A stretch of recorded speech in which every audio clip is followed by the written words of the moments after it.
Les officiers Gregory Callaway et Anthony Miller étaient en patrouille de routine dans un quartier calme lorsqu'ils remarquèrent Malcolm et, un homme noir, promenant son berger allemand, Rex. Sans justification claire, ils décidèrent de l'approcher. Leur attitude fut immédiatement agressive, exigeant de savoir ce que Malcolm faisait dans les environs. Malcolm, un opérateur hautement entraîné des forces Delta, resta calme mais vigilant.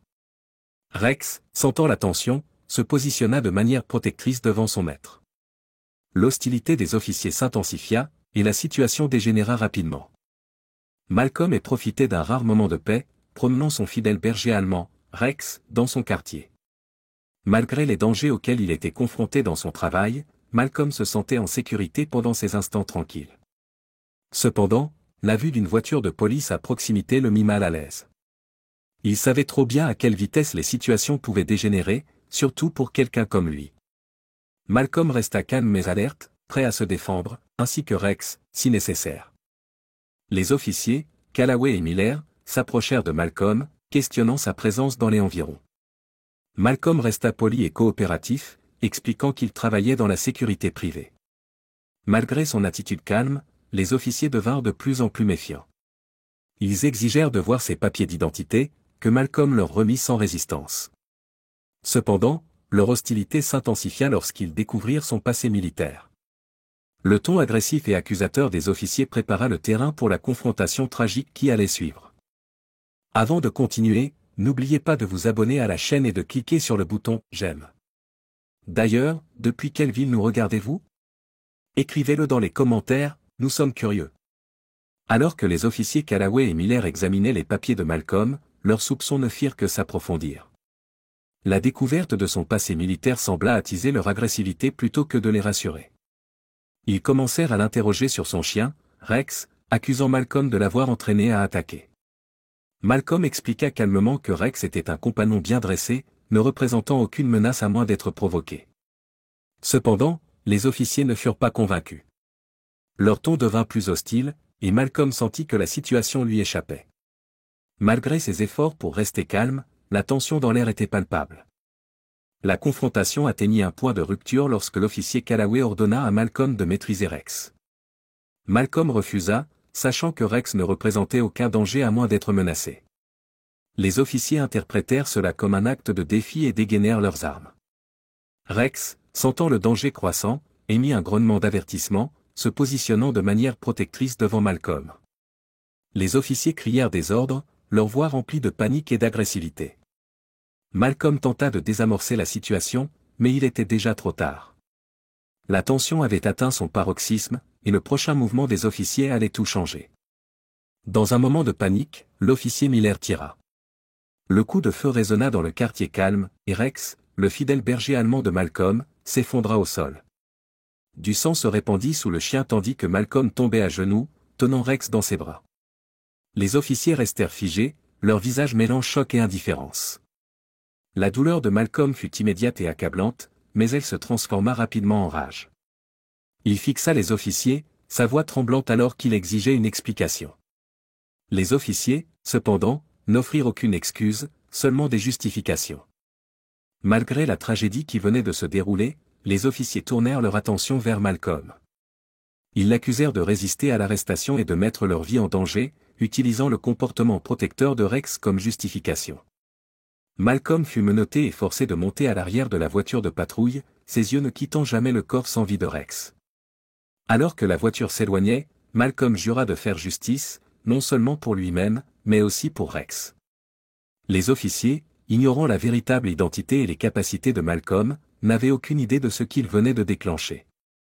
Malcolm fut libéré le lendemain, grâce à l'intervention de sa sœur, Jasmine, et d'une équipe d'avocats hautement qualifiés.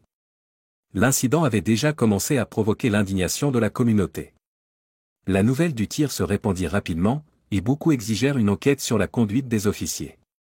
Cependant, Malcolm savait que le système était peu susceptible de rendre une véritable justice.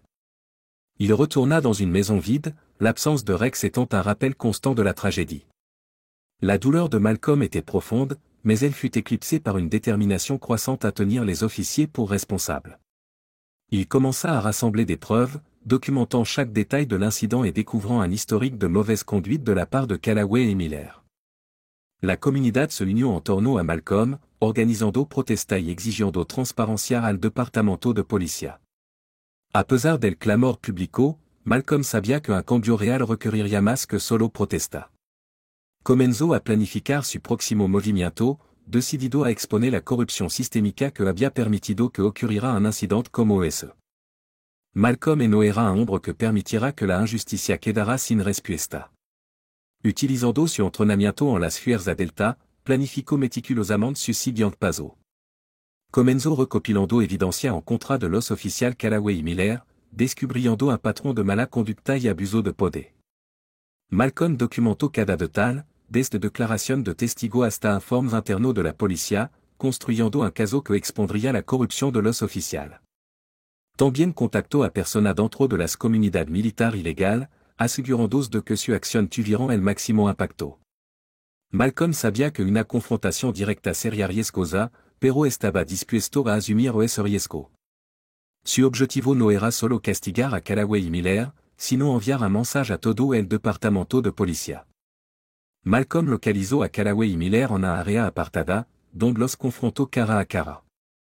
Utilizando su entrenamiento en combat, sometió a ambos hombres sin matarlo, dejándolo malherido y humillado. Malcolm dejó en claro que su acción no quedaría impune. Le advirtió que su carrera había terminado y que el mundo pronto sabría la verdad sobre su corrupción.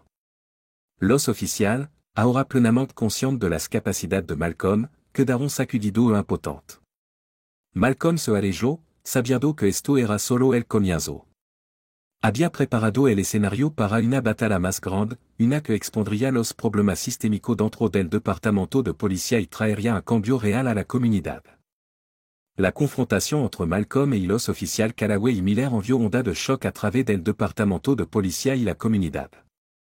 Malcolm filtró a los medios la evidencia que había recopilado, provocando una indignación pública. Los medios de comunicación recogieron la historia, y instalaron protesta exigiendo responsabilidad y transparencia. Callaway y Miller fueron suspendidos pendientes de una investigación, y el departamento enfrentó un escrutinio intenso. Documentos internos revelaron una historia de queja en contra de los oficiales, muchas de las cuales habían sido ignoradas o desestimadas. El público exigía respuesta, y la presión sobre el departamento de policía creció exponencialmente. Malcolm, ahora un símbolo de resistencia contra la brutalidad policial, continuó luchando por la justicia. Trabajó con activistas y expertos legales para asegurarse de que el caso permaneciera en el centro de atención. Las repercusiones de su acción obligaron a la ciudad a enfrentar su problema profundamente arraigado de racismo sistémico y abuso de poder. Después de meses de investigación y presión pública, los oficiales Callaway y Miller fueron levados a juicio.